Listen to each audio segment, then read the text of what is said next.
Oke, kali ini kita akan membuat keyakinan kelas. Kira-kira buat apa keyakinan kelas? Supaya apa? Supaya kelas kita jadi apa? Bagus. Disiplin. Disiplin waktu. Rajin. Ngerjainnya cepat. Dan lain sebagainya. Nanti Ustazah ajarin ya gimana caranya. Kira-kira kalau di kelas itu atau di sekolah kamu tidak boleh apa? Tidak boleh apa? Nah, silakan ditulis di sticky note ini. Ustazah kasihin ya.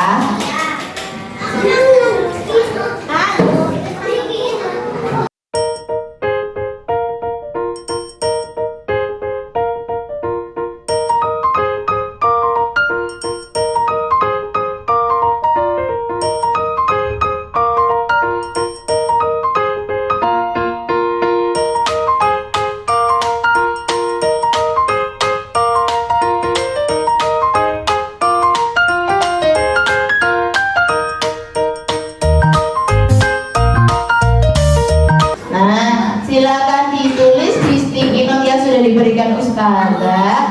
Tidak boleh apa di kelas? Menurutmu ya ditulis sama teman itu bagaimana? Kalau ada tugas bagaimana? Datangnya bagaimana?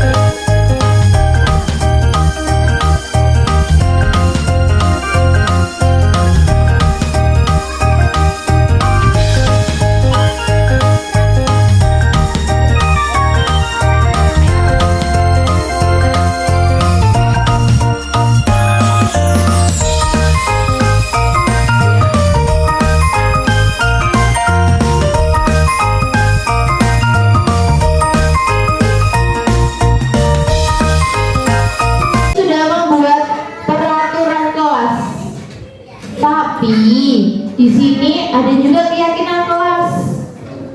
Kita akan kok banyak banget ini peraturan kelasnya. Kalau seperti ini ingat gak kamu? Ingat gak? Bisa ingat gak? Susah gak ingat-ingatnya? Susah. Jadi biar tidak susah dari peraturan kelas ini kita buat menjadi keyakinan kelas. Caranya bagaimana?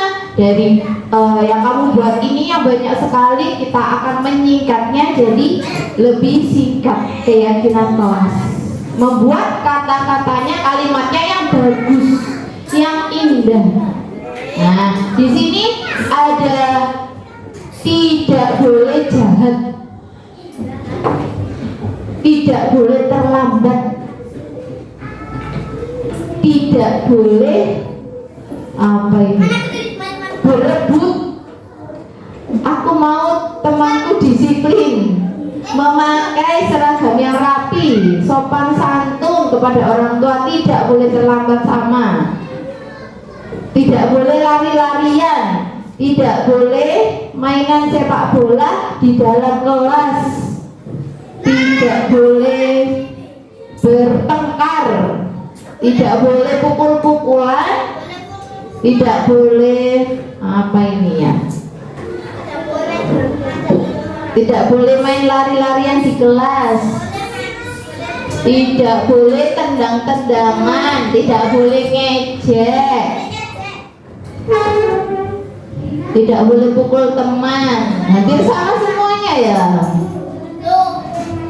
Tidak boleh nangisan. Apalagi ini? Tidak boleh mana lagi nih ya? Nah, tidak boleh terlambat mengerjakan. Ya. Ingat gak segitu banyaknya? Nah, di sini Ustazah ambil ini, tidak boleh terlambat. Banyak yang tulis tidak boleh terlambat. Terlambat apa? Datang ke sekolah, iya kan? Tidak boleh terlambat. Datang ke sekolah berarti harus apa? Siapa yang bisa angkat tangan? Apa Vero? Harus apa? Harus apa? Aska?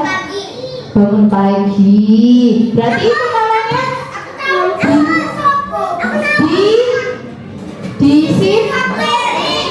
Berarti kalau datang tidak boleh terlambat, datangnya harus apa? Tepat waktu. Tepat waktu itu apa namanya? Apa karena ya? Disiplin waktu. Nah, sepakat kita tulis disiplin waktu? Sepakat? Sepakat? Lebih keras lagi, sepakat? Saya kamu loh ya. Disiplin waktu. Lalu tidak boleh pukul-pukulan dengan teman. Itu dengan teman harus apa? Harus apa? Saling apa angkat tangan? Apa? Ini harus saling. Harus menyayangi, saling sayang dan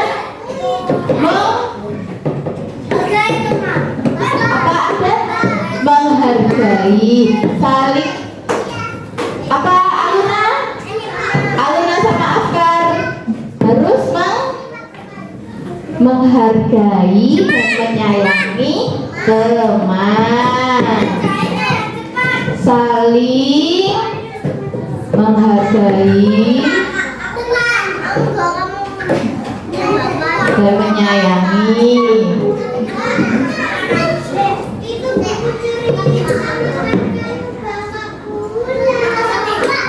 Nah, ada juga ini apa ya? Oh, ini mengerjakan tepat waktu, itu sama ya, disiplin waktu. Nah, kalau ini apa ya? Waktu. Kalau di dalam kelas tidak boleh lari-larian. Di dalam kelas tidak boleh lari-larian. Di dalam kelas tidak boleh lari-larian.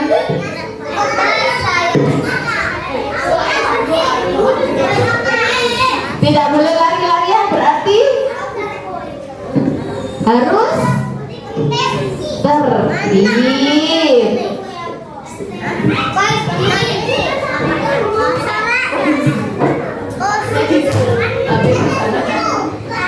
Tertib. Oke, tertib. Terus seragamnya juga harus rapi. Oke, di sini sepakat. Nah, tadi usaha ketikan yang cantik diingat-ingat. Ya, terima kasih banyak. Terima kasih banyak. Ustazah akhiri. Wassalamualaikum warahmatullahi wabarakatuh.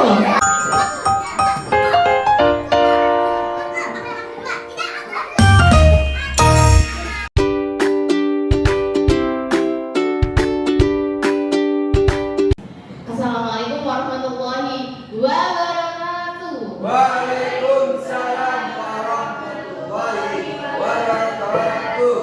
Alhamdulillahirrahmanirrahim. Puji syukur kehadiran Allah SWT atas rahmat beliau kita bisa bertemu di tempat yang indah ini di Masjid Ibadah. Salam serta salam semoga kita sanjungan kepada Nabi Muhammad SAW. Oke, untuk sebelumnya saya ucapkan terima kasih kepada Ustazah atas waktunya yang mungkin sangat ini ya padat, tapi di ruangan untuk Kami di sini untuk melakukan diseminasi, yaitu mengenai budaya positif. Tapi sebelumnya kita tepuk semangat dulu ya. Tepuk semangat.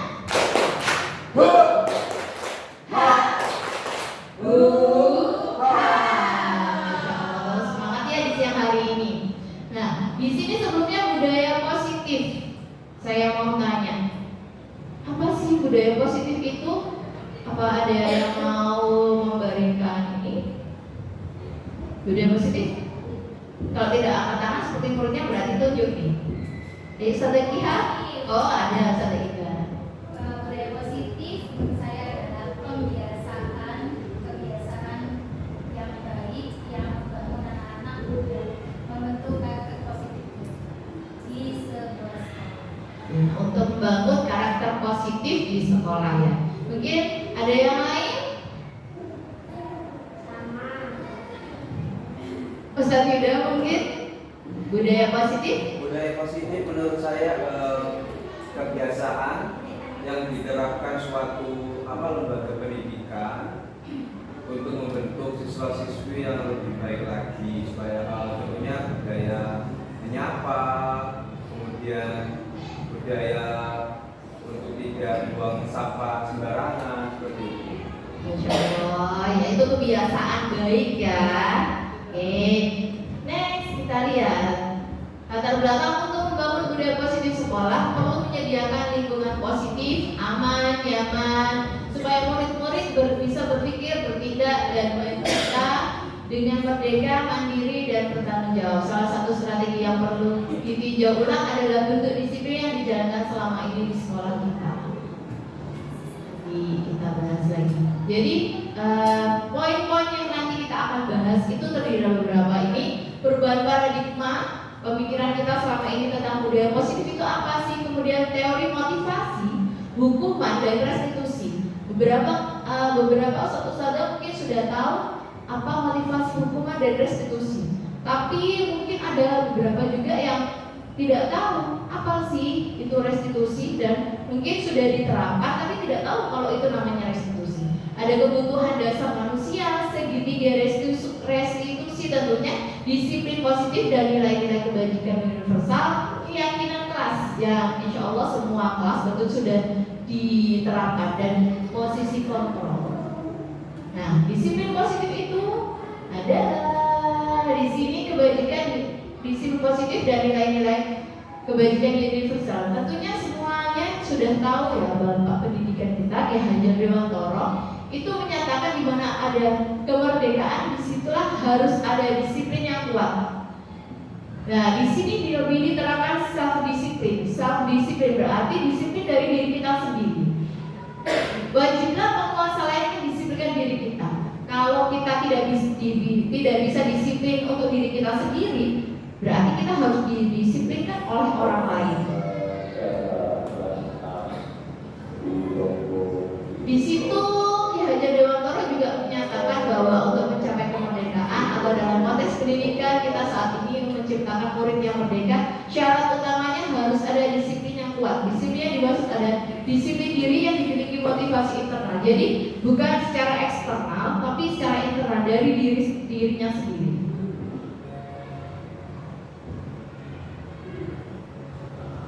Disiplin diartikan bentuk kontrol diri, yaitu belajar untuk kontrol diri supaya mencapai tujuan kuliah.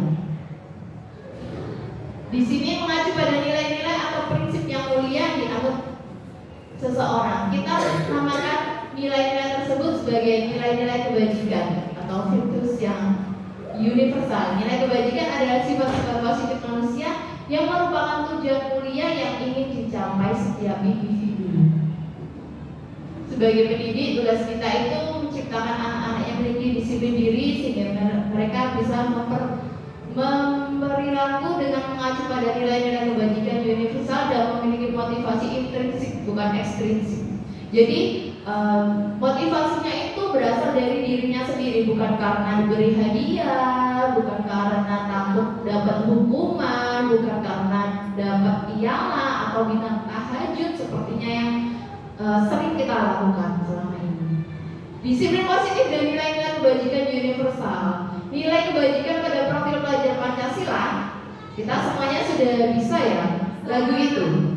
Ya, coba 1, 2, 3. Belajar Pancasila, beriman dan bertakwa pada Tuhan yang Esa dan berakhlak mulia, berkebinekaan global, gotong royong mandiri, kreatif dan bernalar kritis. Masya Allah, pintar sekali satu-satu di sini.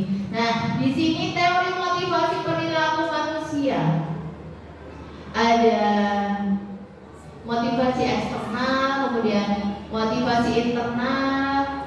Untuk menghindari ketidaknyamanan hukuman, apa yang akan terjadi apabila saya tidak melakukannya?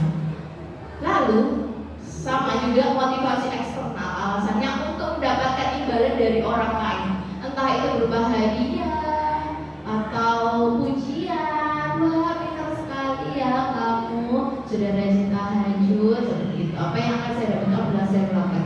Untuk menghargai diri sendiri. Nah, ini berupa motivasi internal. Saya akan menjadi orang seperti apa kalau saya melakukannya? Seperti saya datang tepat waktu untuk menghargai diri saya, supaya saya itu bisa mengerjakan kegiatan persiapan sebelum mengajak anak-anak. Contohnya seperti itu sebagai guru. Next. Hukuman dan penghargaan. Tentu semua orang itu intinya itu tidak mau mendapatkan hukuman, takut akan hukuman. Dan murid kita apalagi pasti tidak mau mendapatkan hukuman. Hukuman itu sifatnya tidak terencana atau tiba-tiba. Hukuman bersifat satu arah. Hukuman yang diberikan bisa berupa fisik maupun psikis. Seperti di sini, kamu kalau datang terlambat berarti kamu harus keliling lapangan. Tapi itu kan zaman dulu ya, saudara.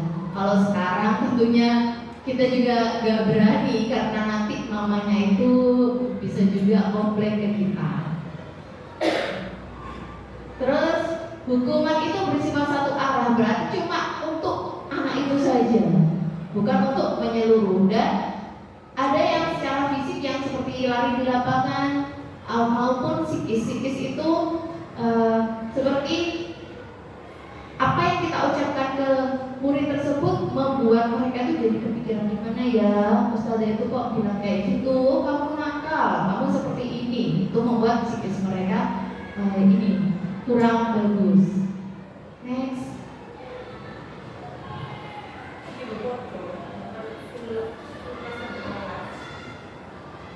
Next. Nah, hukuman dan penghargaan.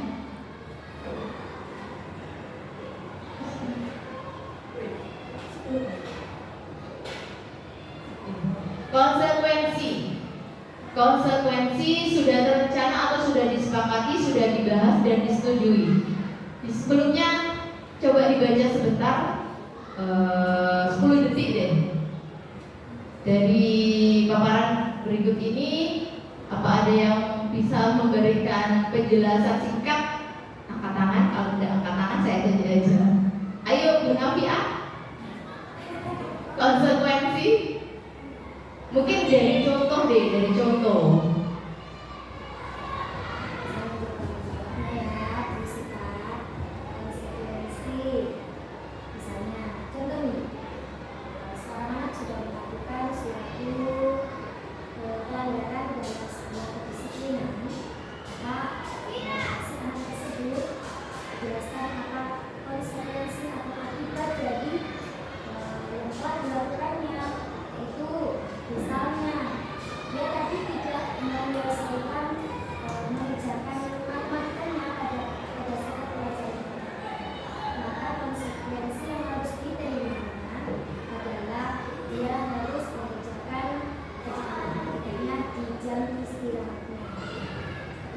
Ya, seperti itu. Itu salah satu contoh konsekuensi ya. Karena waktu kita kan contoh nih, pelajaran kita 35 menit. Tapi di situ anak itu melebihi jamnya, berarti otomatis konsekuensinya itu jam istirahatnya itu akan berkurang.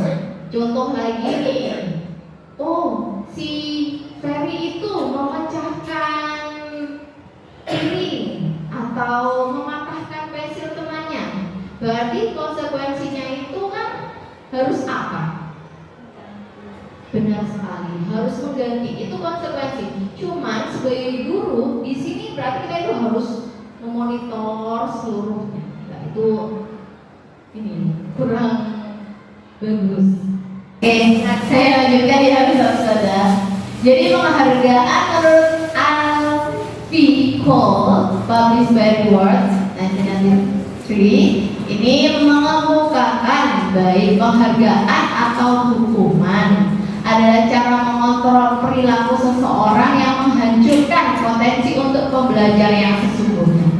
Berarti di sini beliau itu mengemukakan bahwa hukuman atau penghargaan itu bukannya memperbaiki tingkah laku anak, tapi justru menghancurkan. Next.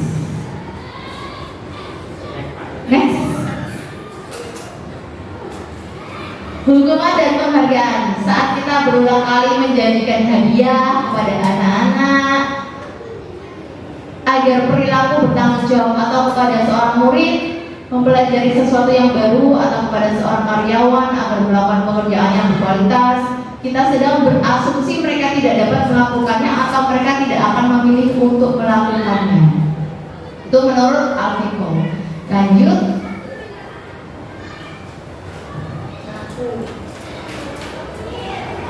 Hukuman dan penghargaan dihukum oleh penghargaan. Berarti penghargaan itu bukannya sesuatu yang indah ya, ternyata dihukum.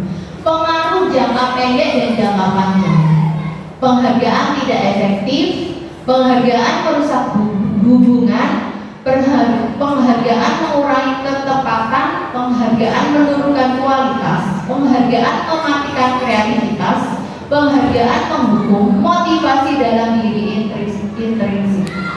Jadi di sini anak seperti kita sering memberikan reward. Contohlah anggaplah bintang tahajud yang selama ini kita lakukan. Setiap hari kita memberikan bintang tahajud untuk anak yang sholat tahajud. Nah, selain itu anaknya itu, oh aku sholat, aku akan sholat mama. Kalau nanti aku biar dapat bintang tahajud, dan untuk 3 bulan ke depan nanti biar aku dapat piala, setahun ke depan biar dapat piala juga. Ternyata itu bukannya sesuatu yang indah, tapi malah dihukum, malah merusak. Next.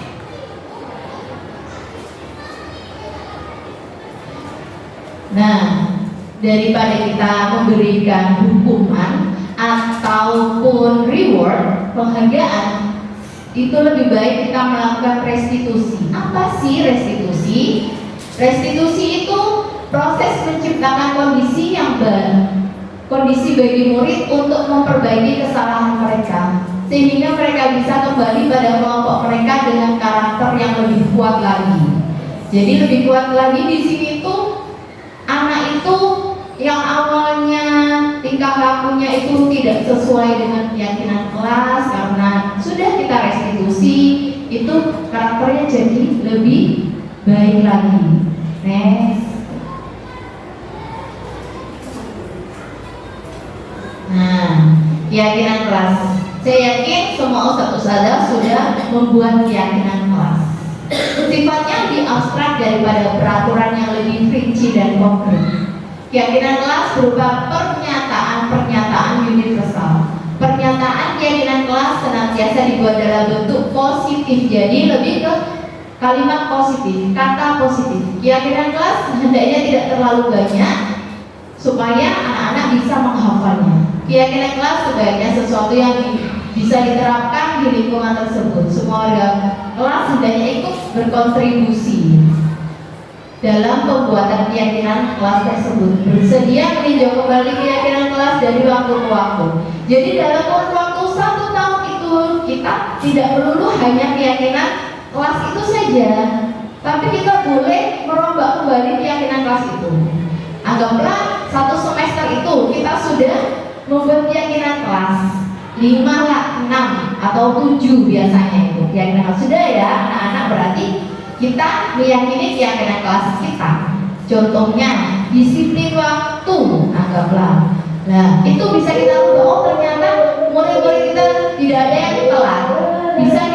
Bisa kita tambahin, bisa membuat kembali tambahan atau dikurangi seperti itu. Next.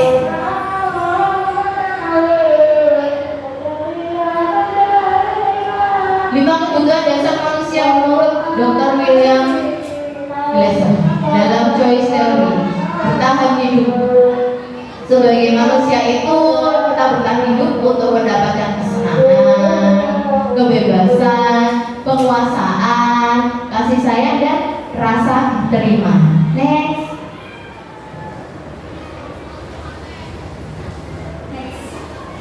Lima kebutuhan dasar manusia bertahan hidup. Di sini bertahan hidup seperti kita makan, minum, tidur. Nah, itu supaya kita tetap hidup.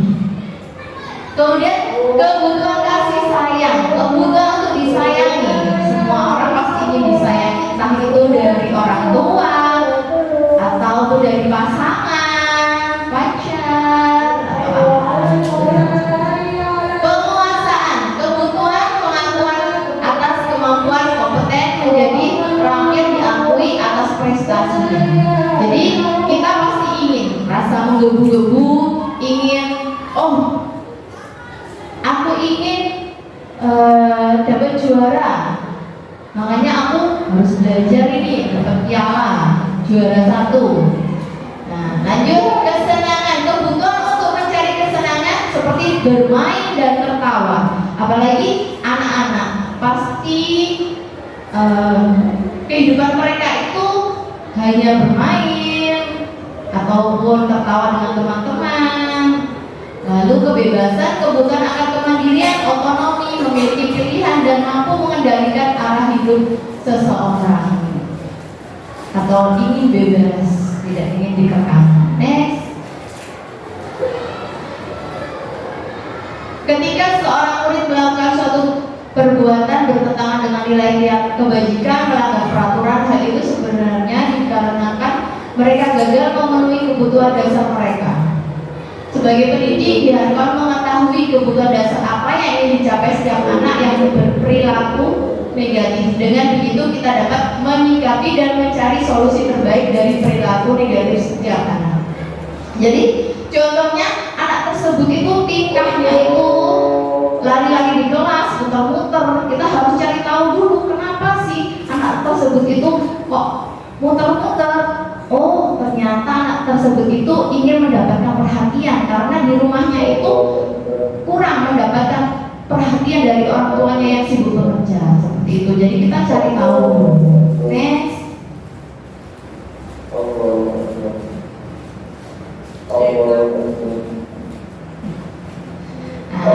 Contohnya Bimo, anak TKN, anak TKB selalu berlari keluar kelas menuju jalan raya di depan sekolahnya yang ramai dengan kendaraan. Tingkahnya membuat guru Ani bingung dan seringkali lari mengejarnya. Aku senang main kejar-kejaran dengan ibu guru, seru. Identifikasinya yang ingin dipenuhi yaitu penguasaan, kesenangan, cinta dan kasih sayang, kebebasan. Menurut kalian apa? Kesenangan. Apa saudara lihat? Mungkin menurut saya kesenangan jadi setelah dikatakan aku senang main kejar-kejaran dengan ibu guru, seru. Mungkin yang ingin didapatkan, yang ingin dipenuhi itu rasa kesenangannya. Kesenangan. Mungkin begitu menurut pendapat saya. Ya, sudah terlihat jelas ya. Aku senang main kejar-kejaran dengan ibu guru. Nah, di situ merasa senang, happy karena bermain dengan gurunya. Next.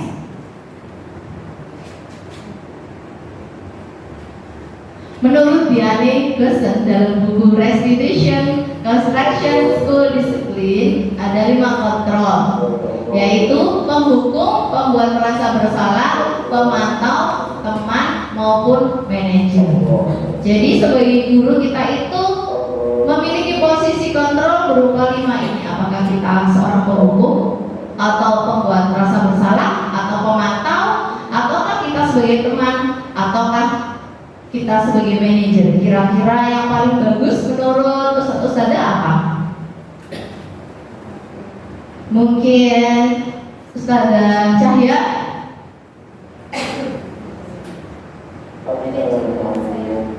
Manajer ya. Oke, nanti kita bahas lagi next.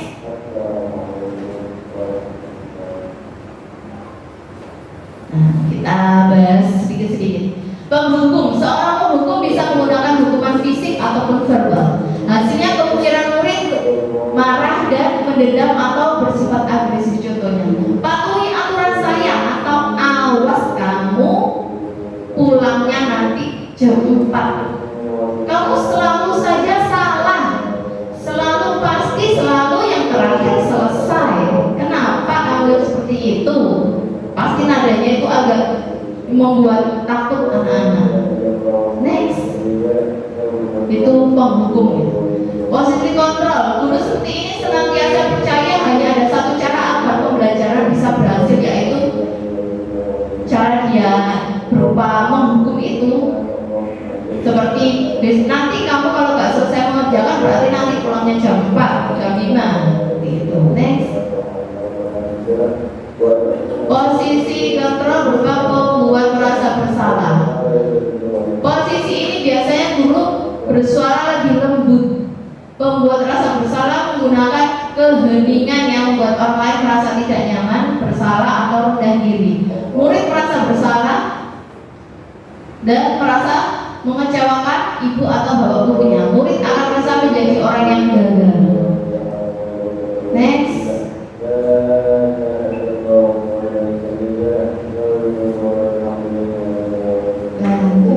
contohnya, Adi, kamu ini bagaimana ya? Kamu sudah berjanji dengan ibu tidak akan terlambat lagi. Kamu kenapa ya senang sekali mengecewakan ibu? Ibu benar-benar kecewa sekali. Apakah di sini ada yang seperti itu? Tidak ya.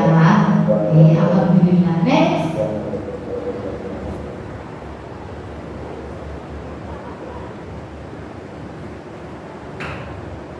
Ada juga posisi teman. Guru pada posisi ini tidak akan menyakiti murid, karena namanya teman tidak mungkin menyakiti murid. Murid akan merasa senang dan akrab dengan guru. Ini termasuk dampak yang positif. Hanya saja sisi negatifnya, murid jadi tergantung pada guru tersebut, karena anggaplah, oh itu bestiku, bu Ustazah. Next, contohnya ada yang ini, mungkin Ustaz Bambang sini jadi posisi ini, guru lalu sama Ustazah Dewi sebagai gurunya, lalu Ustaz Bambang sebagai ini Adi. Sini tuh maju.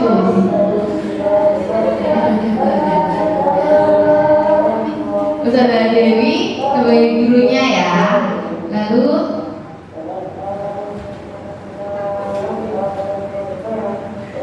nanti Ustazah Dewi sebagai gurunya, Ustaz Bambang sebagai Adi.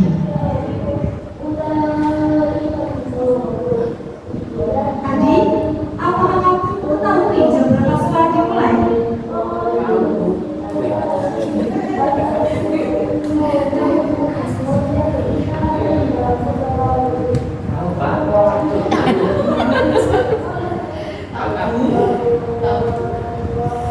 Ya, jadi kamu terlambat. Kira-kira bagaimana kamu akan memperbaiki masalah ini? Ayo. Saya nanti teman saya, Pak.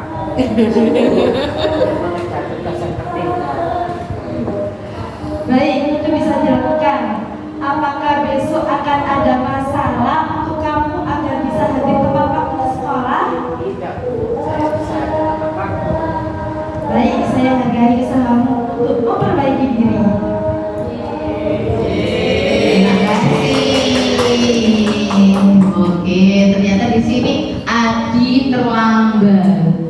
ditanyai Ustazah Dewi kenapa kok terlambat itu. Nah, next Us.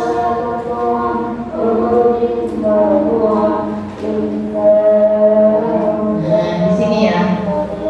Di sini posisi teman.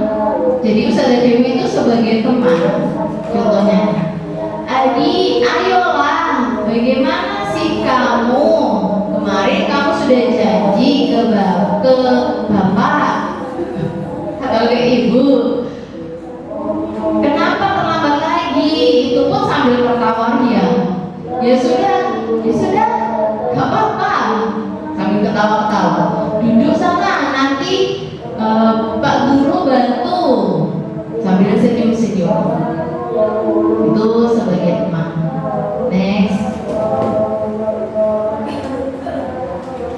Sebagai pemantau. Memantau berarti mengawasi. Guru bertanggung jawab atas perilaku murid yang diawasi. Murid memahami konsekuensi yang harus dijalankan karena melanggar salah satu peraturan sekolah. Guru tidak menunjukkan suatu emosi yang berlebihan, menjadi marah atau membuat merasa berbuat salah. Murid tetap dibuat tidak nyaman, yaitu dengan harus tinggal kelas pada waktu jam istirahat dan mengerjakan tugas. Nanti ada contohnya. Next terus.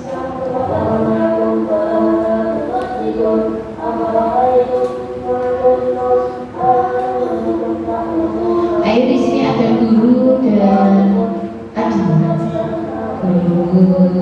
Ayo Ustazah Maya dan Ustazah Mega. Di sini anggaplah bukan Adi ya. Mega. Ustazahnya Ustazah Maya. Muridnya Adi. Atau dibalik aja deh. Ustazahnya Ustazah Mega, muridnya Ustazah Maya.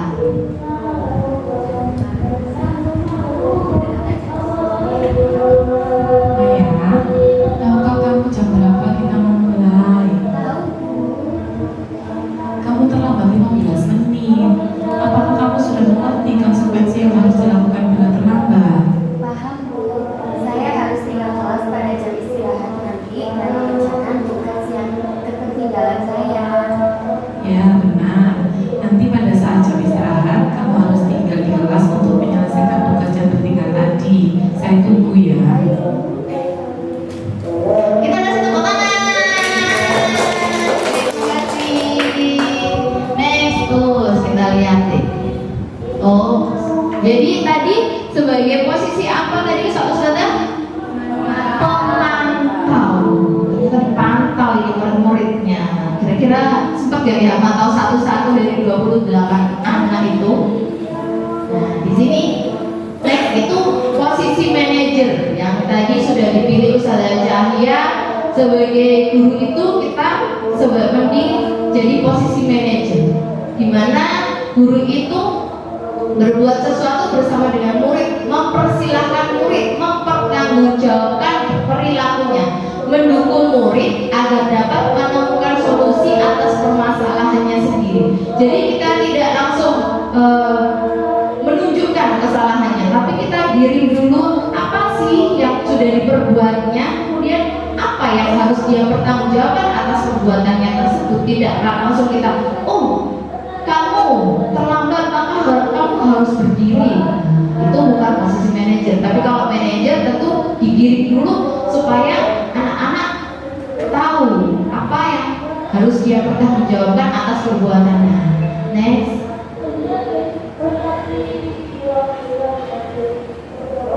Nah, sebagai posisi manajer kita harus melakukan segitiga restitusi.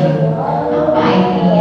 Di sini terdiri dari 3 ya. Segitiga restitusi ada menstabilkan identitas, pada tindakan yang salah, dan menanyakan keyakinan kelas. Proses kolaboratif yang mengajarkan murid untuk mencari solusi atas masalahnya dan membantu murid berpikir tentang orang seperti apa yang mereka inginkan dan bagaimana mereka harus memperlakukan orang lain. Jadi tidak hanya memperbaiki dirinya sendiri, bukan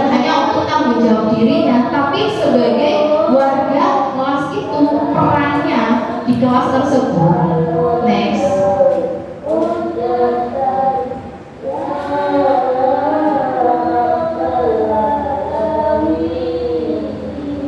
Nah, seperti yang sudah kita baca, berikut tahapan-tahapan segitiga restitusi. Next. Nah, ini sebagai contoh ya, sudah saya terapkan di kelas saya. Di kelas 1 ini saya pikir sebenarnya saya tidak bisa menerapkan restitusi di kelas 1. Ternyata bisa. Sebelum kita menyaksikan video berikut, ayo kita menyanyi dulu. Tangan ke atas menggapai bintang, tangan ke samping burung yang terbang, tangan ke depan ikan berenang, duduk yang rapi siap belajar. Oke, di sini ada penerapan segitiga restitusi yang sudah saya lakukan di kelas 1. Di sini ada 2 kasus. Let's see.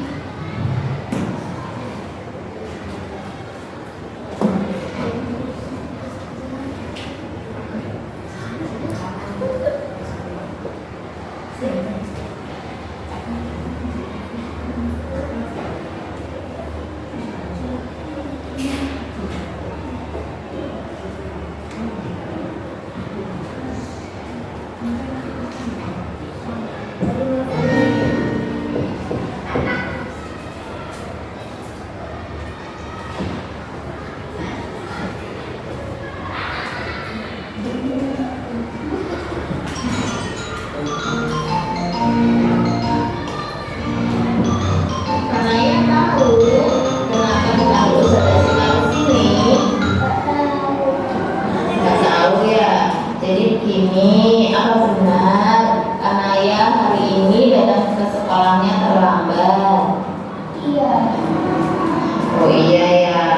Bagaimana sih perasaannya Kanaya ketika datang ke sekolahnya terlambat?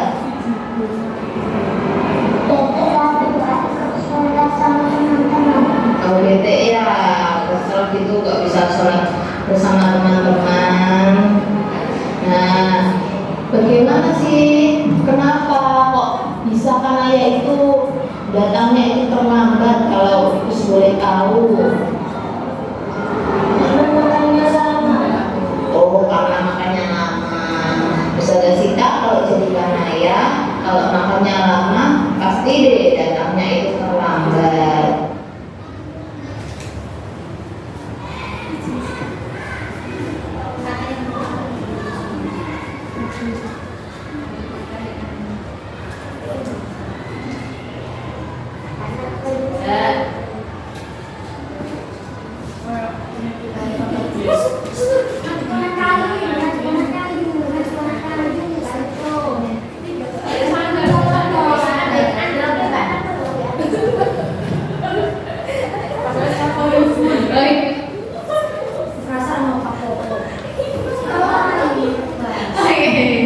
Di sini Kanaya itu datang terlambat.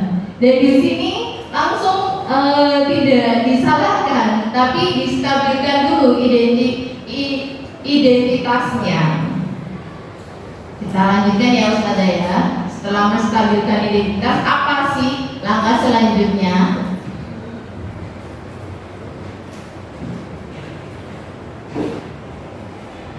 Tapi nggak apa-apa datanya terlambat 1 kali 2 kali untuk pembelajaran ya. Dan menurut Kanaya,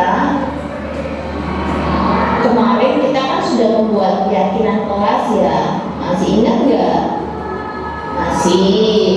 Nah, Kanaya, menurut Kanaya, keyakinan kelas apa yang tidak sesuai dengan perbuatan Kanaya? Nah, selanjutnya setelah menstabilkan identitas, kita melakukan validasi tindakan yang salah. Apa tindakan Kanaya tadi yang salah, Ustazah? Datang terlambat.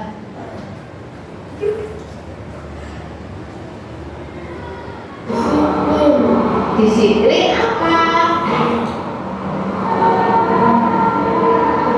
Oh, disiplin waktu ya. Nah, menurut Kanaya penting nggak disiplin waktu? Penting ya bagi sekolah kita. Nah, kalau menurut Kanaya penting, hal tersebut apa sih yang harus Kanaya lakukan? Bangun pagi, tidak lama, datang tepat waktu. Oh, supaya bisa datang tepat waktu ya.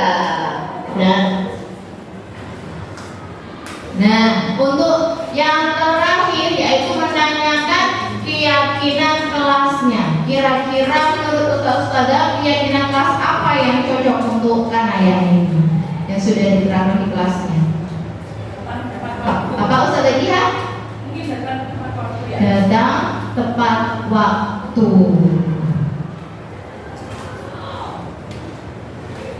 Waktu. Oh, supaya bisa datang tepat waktu ya. Nah, semoga kedepannya Kanaya bisa datang tepat waktu ya, supaya Kanaya tambah berdisiplin waktu lagi.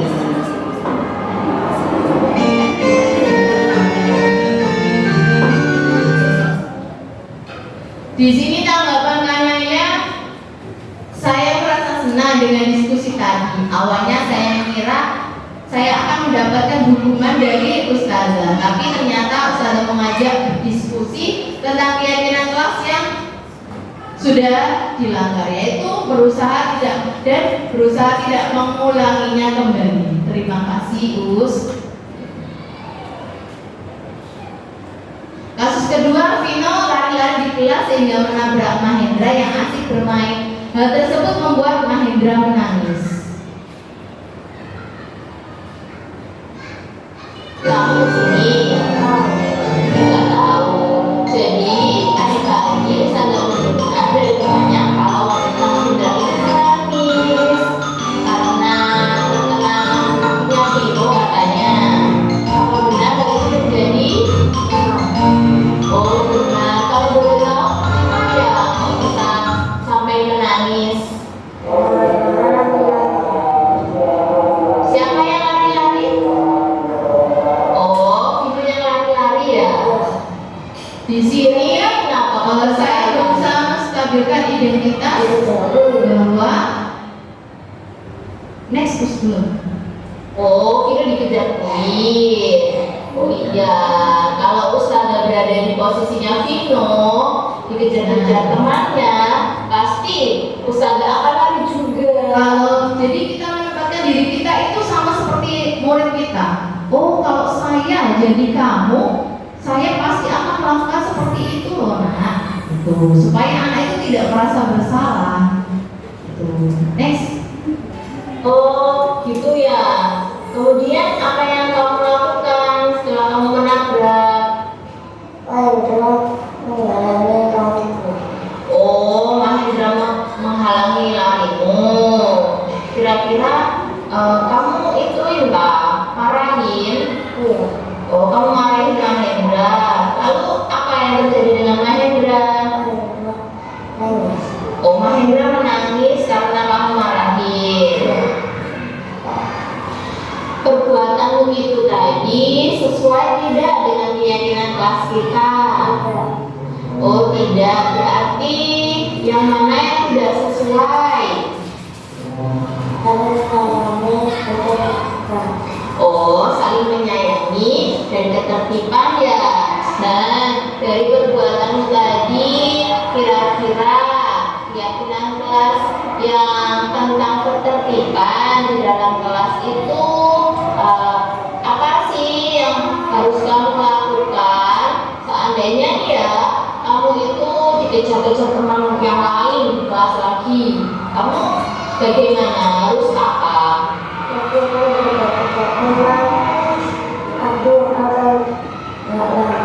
Oh, jadi kamu tidak akan lari-lari di dalam kelas ya? Berarti kamu lari-larinya di mana? Di lapangan. Oh, di lapangan. Kemudian yang keyakinan kelas yang selanjutnya itu saling menghargai dan menyayangi ya, keyakinan kelas. Sudah menginjak tidak sengaja kepada Mahendra.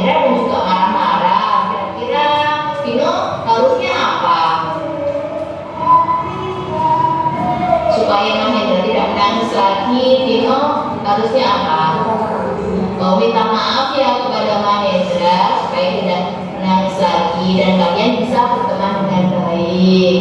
Nah, semoga kedepannya Vino bisa lebih tertib lagi di dalam kelas, kemudian bisa saling menyayangi dan menghormati sesama teman lagi ya Vino. Ya, terima kasih. Jadi tanggapan Vino, saya merasa terbantu Ustazah sudah menyelesaikan masalah yang sudah dibuat. Saya juga merasa lega karena tidak dihukum, karena sudah membuat Mahendra menangis. Oke, itu termasuk contoh restitusi yang sungguh terjadi di kelas 1.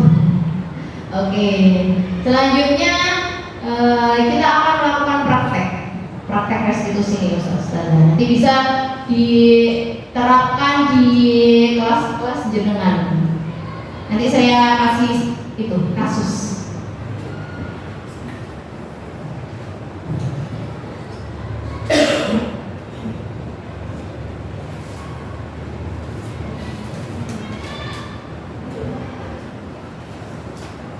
Di sini ada 3 kasus gitu Ustazah. Nanti jenengan ada yang jadi guru, lalu ada yang jadi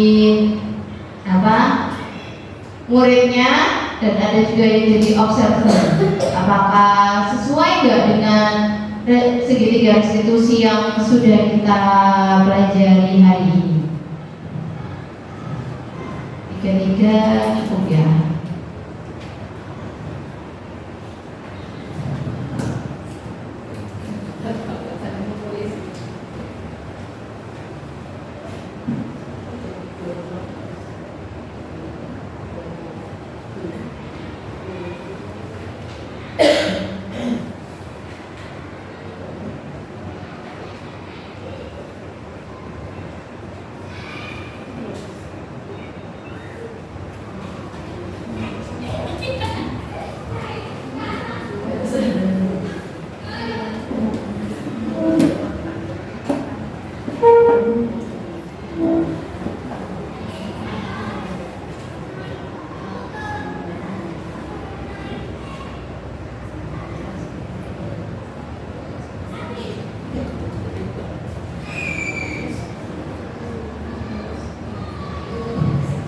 Bisa dibaca dulu ya Ustazah, nanti kalau sudah ditentukan siapa yang jadi murid, siapa yang jadi siswanya.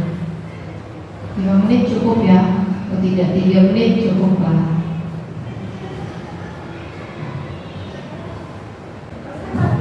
Iya, berbeda kasus, ada kasus 1, kasus 2, dan kasus 3. Ada yang sudah siap? Yang singkat, gak usah panjang-panjang, gak apa-apa Ustazah. Ya, seperti drama aja. Nanti ada yang berbeda. Berbeda kasus Ustazah, 3 kasus. Jadi ayo Ustazah ikut terlibat. Tahu Ustazah megang.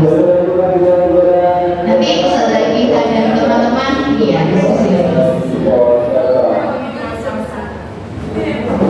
Sama Ustaz Bambang.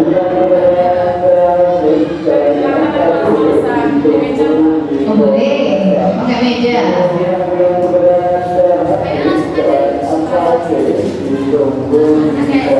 Oh langsung aja ya. Iya.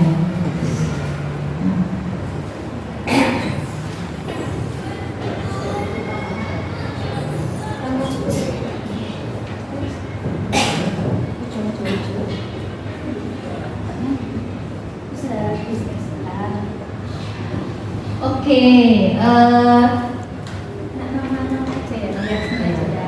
oke Mega, coba Ustazah mau ngobrol sebentar, bisa? Bisa ya. Jadi tadi Ustazah lihat sekilas kok Mega, Ustazah lihat tadi kayaknya malas-malasan waktu belajarnya Ustazah. Waktu belajar bahasa Inggris tadi Ustazah jelaskan kok kayaknya Mega malas-malasan. Ayo coba Ustazah mau tanya dulu, kenapa Mega tampak seperti malas-malasan, tidak minat, tidak semangat kalau belajarnya Ustazah?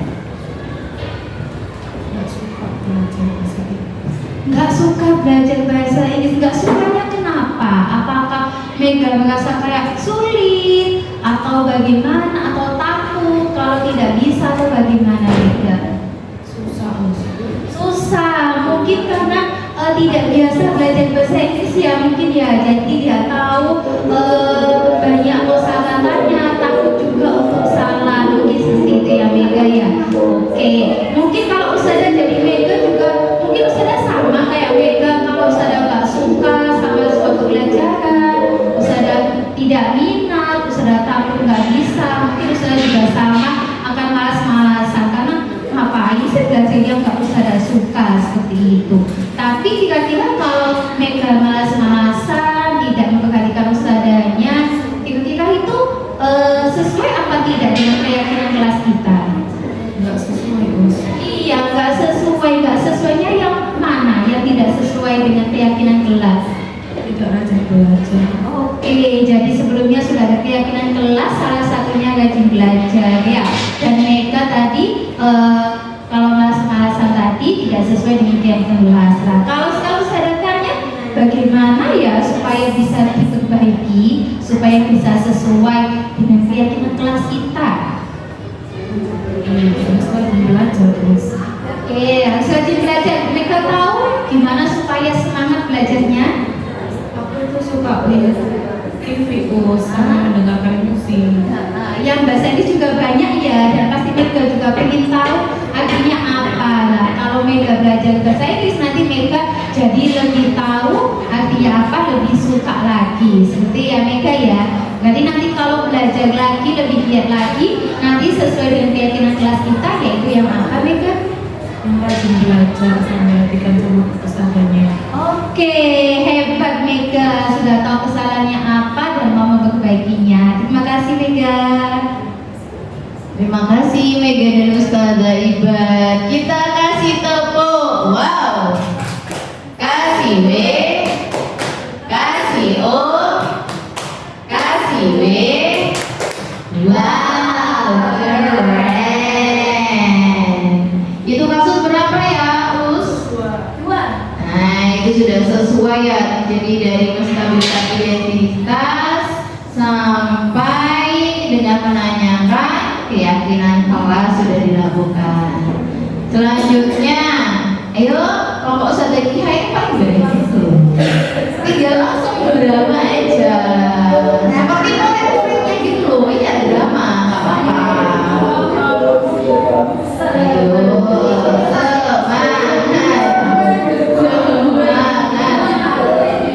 semangat. Ayo, cek kamu. Ayo Ustazah. Oh jadi maling. Jadi Allah. Ustazah Maya jadi gurunya.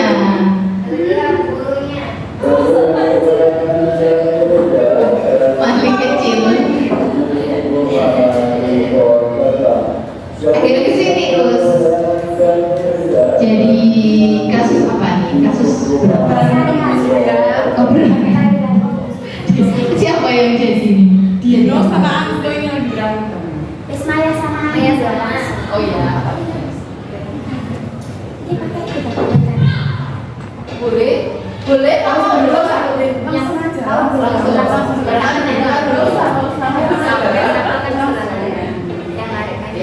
Yang mereka sudah bisa. Oke, Nur Aini sama Maya, ada apa tadi? Kok dilihat-lihat Ustazah kok tadi ada sedikit terlibat terjadi sesuatu tadi, ada apa sebenarnya? Maya itu loh, nggak mau minggir, aku mau jalan, mau lewat ini Bu, Aini narik aja bajuku sampai lepas kancingnya, lepas tiga Bu. Saya mau cincit kok Bu, saya mau cincit. Oke, jadi seperti ini ya. Memang tadi kan membela diri itu kan membela diri juga tidak apa-apa, tapi untuk menarik baju itu kan sesuatu yang tidak dibenarkan ya. Nah, jadi kalau misalnya seperti itu alangkah baiknya nanti cari solusi yang lebih baik kalau terjadi sesuatu. Ya Bu, besok tidak saya ulangi lagi. Jadi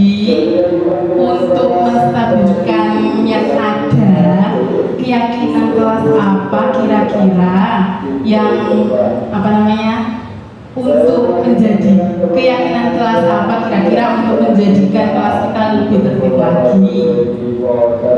Ya tertipan bangsa bermain, tapi tadi saya lupa. Oke, lain kali lebih tertib lagi ya. Ya Bu. Oke, terima kasih. Terima kasih Bu Kira. Oke, sedikit ini ya. Tadi sudah dilakukan menstabilkan identitas. Kemudian di situ menanyakan keyakinan kelasnya itu kurang sedikit kata gitu. Dikit gini, kan sudah ceritanya tuh keyakinan kelasnya kan sudah dibuat. Berarti sebaiknya Ustazah Kia itu menanyakan kira-kira menurut Nur Aini keyakinan kelas apa yang tidak sesuai dengan perbuatan Nur Aini. Mungkin lebih bagusnya seperti itu ya. Tapi kita beri tepuk mantap. Mantap.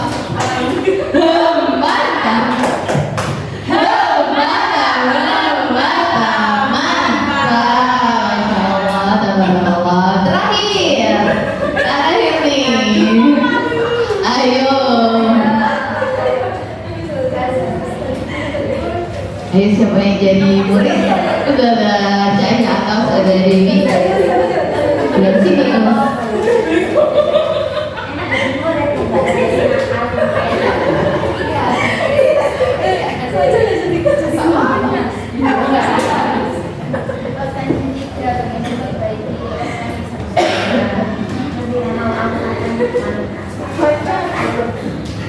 Cahaya, kenapa hari ini sepatumu kok warna coklat?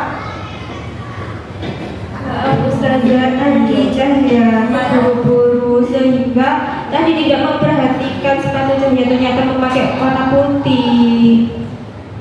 Itu menurut saya.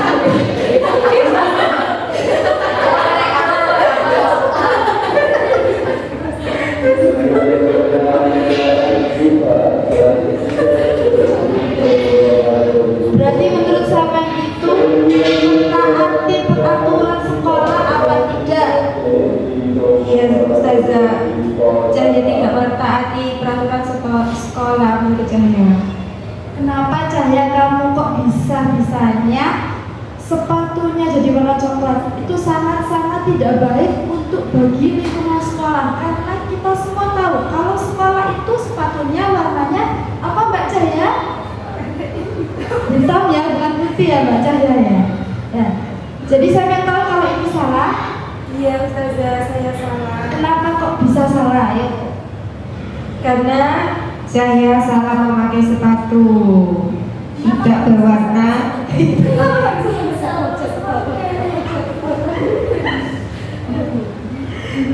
Karena terburu-buru tadi Ustazah. Kenapa kok bisa berburu? Barunya telat? Karena barunya telat. Mandinya yang kelamaan? Iya, termasuk Ustazah. Apakah itu sesuai keyakinan? Apakah itu sesuai keyakinan kelas? Sesuai keyakinan kelas? Tidak Ustazah, karena tadi saya melanggar. Kira-kira kelas apa yang tidak sesuai? Tidak mentaati peraturan Ustazah. Jadi hari ini Cahaya harus janji nggak boleh mengulanginya lagi ya, nggak boleh terburu-buru lagi, harus diteliti mau berangkat sekolah ini. Oh benar apa enggak ya sepatunya ya, warnanya ya sudah hitam atau masih belum hitam? Banyak banget sepatunya soalnya Mbak Cahaya ya. Iya Ustazah, soalnya emang saya lebih.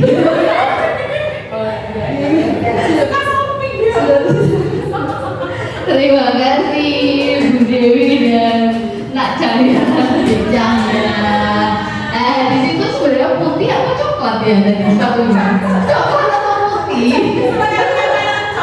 Karena coklat sebenarnya putih. Nah itu tadi sudah menanyakan keyakinan kelas sudah. Tapi saya ada ini keyakinan kelas yang apa?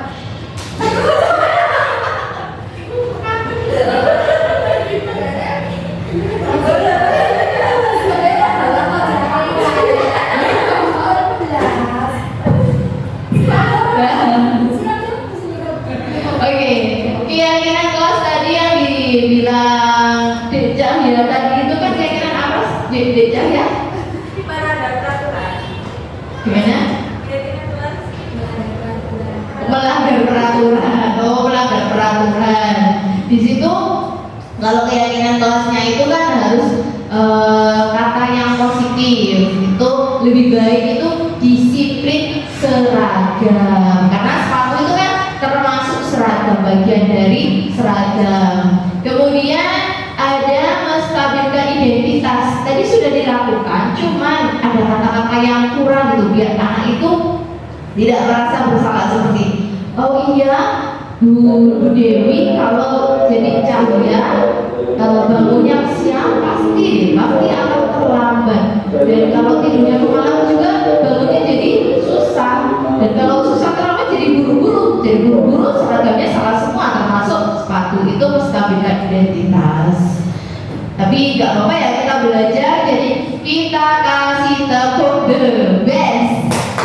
I am the best, you are the best, we are the best. I am the best, you are the best, we are the best. Yes, alhamdulillah. Ini penghujung terakhir. Terima kasih banyak Ustazah atas waktunya. Semoga yang kita pelajari hari ini bermanfaat untuk diri kita dan untuk orang lain. Terakhir saya ucapkan saya juga mohon maaf apabila sudah meminta waktu Ustazah selama jam terakhir ini, dan saya akhiri. Wassalamualaikum warahmatullahi wabarakatuh.